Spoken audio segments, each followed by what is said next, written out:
So I got a 94 Chevy Silverado with the 6.5, and I've been having a clanking noise for the last couple of months, and I thought I figured it out. I thought it was the AC compressor for a little bit because I recharged that and the clanking went away for a day and then came back worse the next day. But it ended up being the crankshaft pulley, which is that pulley right there.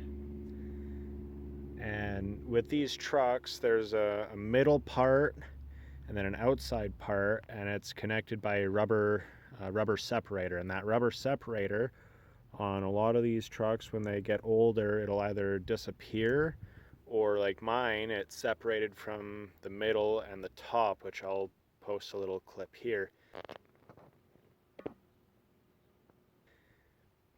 And from that, the outside part was clanking onto the bolts,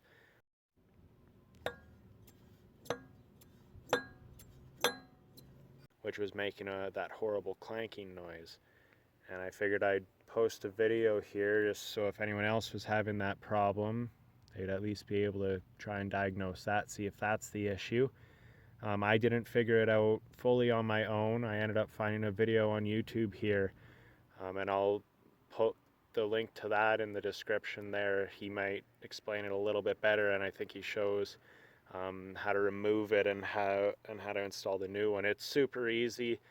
I think this was probably the easiest job that I've ever done. You take this cover off, there's a bolt here, bolt there, and a bolt there, and then on both sides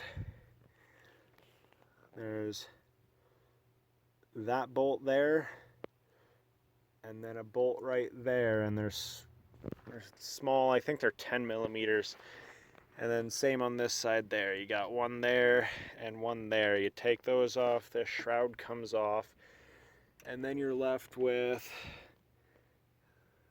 the fan exposed there, and there's 4 bolts there. They're a bit of a pain to get to, but I just took some wrenches there, held the fan and cranked them over, and they came right off. Once the fan's off there, I left the belt on for all this part just so it'd have a little bit of tension because it was rotating on me before. And then after I got the fan off, it was four bolts to take off that crankshaft pulley, which is right there. Oh, and the battery's low there. Okay, well, there's 4 bolts. I believe they're 15 millimeter there. You pop those out, put the new one on, and then you just put everything back together how you found. Again, I'll link the video that I found all that information down in the description there. Hope this helped you, and have a good rest of your day.